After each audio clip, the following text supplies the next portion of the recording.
si la guérison ne vient pas de suite, faut-il prier plusieurs fois pour quelqu'un qui est malade? Ou peut-on continuer de prier à la maison? Très, très bonne question également.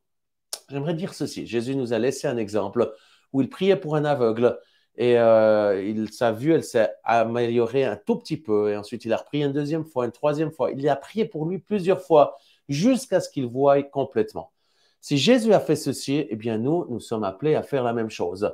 C'est vrai que ce n'est pas parce qu'on prie une fois que ça se passe tout de suite chaque fois. Maintenant, dans ce moment où ça se passe et ça ne se passe pas, il ne faut pas laisser l'incrédulité arriver. Ce qu'il faut, c'est continuer dans cette foi. Et ce qui est la clé ou l'essence même pour savoir combien de fois il faut prier, eh bien, au fait, c'est un élément simple dans lequel je communique, c'est de pouvoir avoir cette joie du Saint-Esprit. Vous priez pour une personne et vous sentez une joie, une certaine joie au-dedans de vous. Vous savez que vous avez fait ce qu'il fallait faire, qu'il y ait la guérison ou qu'il n'y ait pas la guérison. Maintenant, si vous avez du temps, parce que c'est toujours la même chose, pour ma part, je peux me retrouver devant des foules avec des milliers de personnes. Je ne peux pas passer des heures avec chacun individuellement.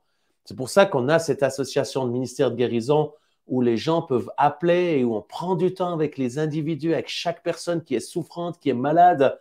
Et c'est juste extraordinaire. Mais quand vous êtes dans une foule, vous ne pouvez pas prendre tout ce temps qui est là.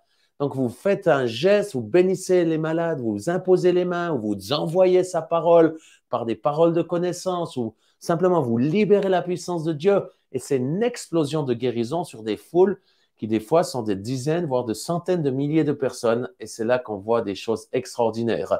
Mais le principe est toujours le même, c'est de se connecter à ce Dieu et puis de lui permettre d'agir. Et ce qui est important, et j'enseigne ça dans ce livre, c'est que vous puissiez sentir la puissance de Dieu sortir de vous. Il y a quelque chose qui doit sortir de vous pour guérir les malades. Et si vous voulez plus en détail, bien, c'est ce que je dis, prenez le livre, mais également on a des instituts de guérison, des écoles de guérison. Allez sans autre sur le site laguérison.org. C'est ce ministère où je suis président, l'Association internationale de ministères de guérison.